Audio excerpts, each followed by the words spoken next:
Amigos, es momento de iniciar un nuevo segmento donde tocaremos un tema importante de salud. Hablaremos sobre la hipersensibilidad alimentaria. ¿Usted lo ha escuchado?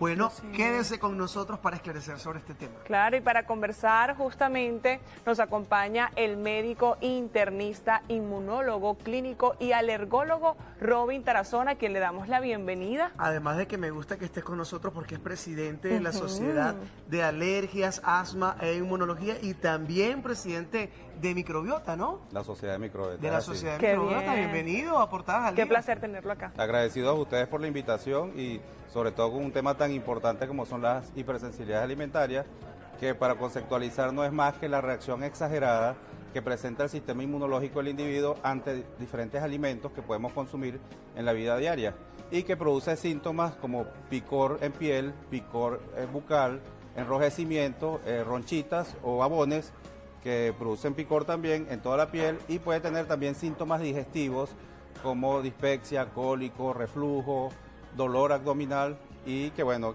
que alteran la calidad de vida y hacen incómodo el día a día del paciente, de la persona. Doctor, ya partiendo de lo que es, ¿no?, que es la reacción a algunos alimentos, ¿cómo lo diferenciamos de la intolerancia?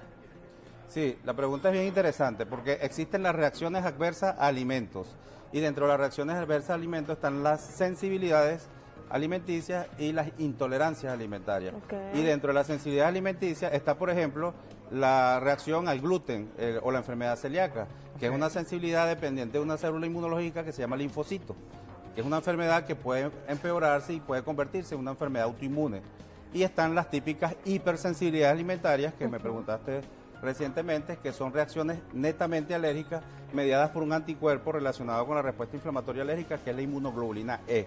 Esas hipersensibilidades son las que cursan con síntomas característicos de alergia como es el picor, el enrojecimiento de la piel, el eritema y muchas veces puede comprometer otros tejidos u órganos, no solo la piel, sino vías digestivas, vías respiratorias y bueno, alterar la calidad de vida del paciente. Y también, como le dije anteriormente, están las intolerancias que son, como lo dice su nombre, no se tolera el medicamento, pero no son hipersensibilidades, son síntomas más que todo digestivos y neurogénicos como náusea, vómitos, dolor de cabeza o cefalea, dolor estomacal persistente, reflujo gastroesofágico, sin tener la alergia o la picazón.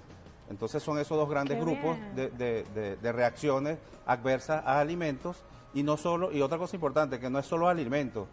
Hoy en día la industria procesa mucho los alimentos y modifica las moléculas de estos alimentos y muchas veces en pacientes genéticamente susceptibles puede generar una respuesta inflamatoria inadecuada, no al alimento, sino al aditivo del alimento, al químico que le da color, que le da sabor, que potencia el sabor, que modifica, como la levadura. Hay muchos pacientes que creen que son alérgicos al trigo y resulta que son hipersensibles a la levadura, que es un aditivo que se le agrega para levantar el trigo y bueno, hacer tortas, pastelitos, entre otras cosas que hace con el trigo. Sí, gigante. Esto sería buenísimo poner en ejemplos, ¿no? Poder ejemplificar esto en una mesa y ver cuáles son las reacciones, ¿no? Más adelante. Mira, pero ¿sabes qué me encanta? Que nos pueda aclarar bueno, todo lo que nos acaba de decir, porque yo creo que la mayoría de nosotros pensamos que la hipersensibilidad, las alergias, la intolerancia es lo mismo y ya vemos que no, incluso que tienen síntomas diferentes. He escuchado, doctor, que en el tema de la hipersensibilidad,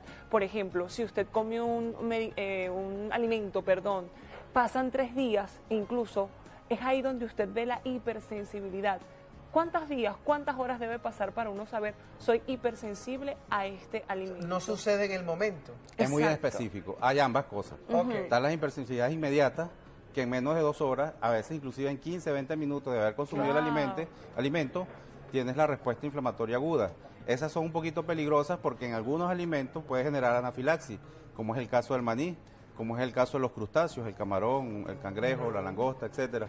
Y hay otras que son reacciones tardías y que puede ocurrir hasta 48, 72 horas después de haber consumido el alimento. Y lo que sí puede ocurrir las primeras 24 horas son los síntomas digestivos.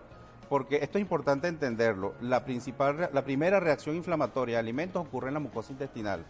Y la mucosa intestinal, hoy en día sabemos que alberga casi el 70% de nuestras células inmunológicas en órganos linfoides y en la mucosa.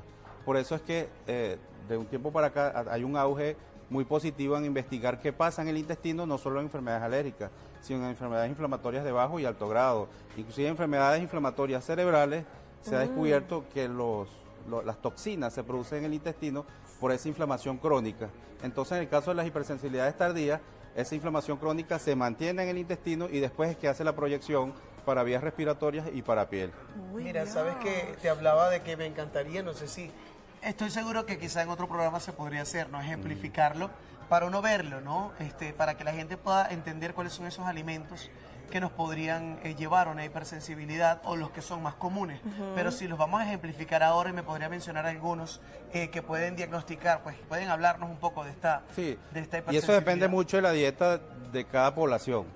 En Venezuela se puede albergar en 7 u 8 alimentos que tienen más del 90% de las causas de hipersensibilidades alimentarias.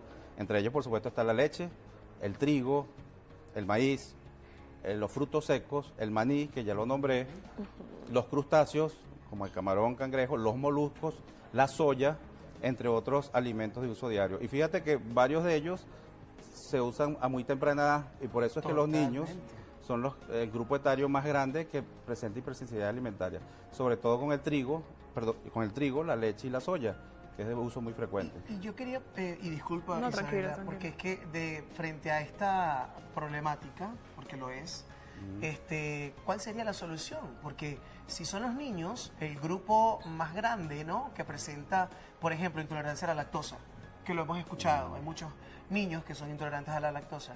¿Cómo podemos ayudar a estos niños? ¿Cómo podemos ayudar a esos padres para el tema alimenticio? Tu pregunta es bien interesante, porque las intolerancias, ¿te acuerdas que clasifiqué sensibilidades, intolerancias?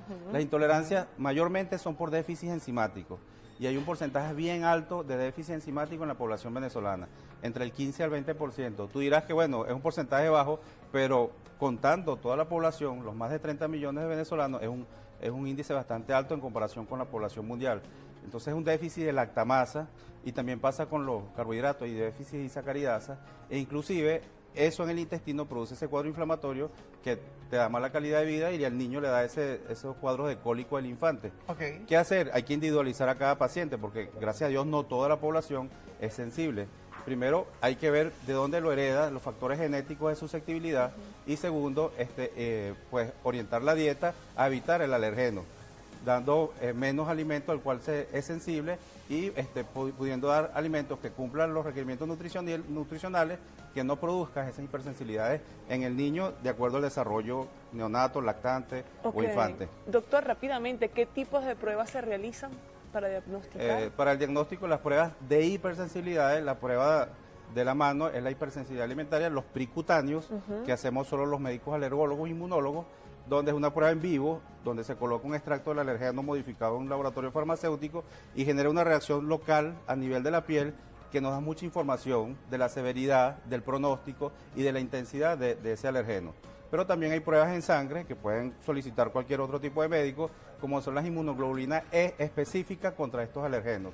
Y esas pruebas son bastante específicas, aunque son menos sensibles que los precutáneos. Bueno, doctor, muchísimas gracias por estar con nosotros y por brindarnos esa información tan valiosa e importante. Gracias a ustedes.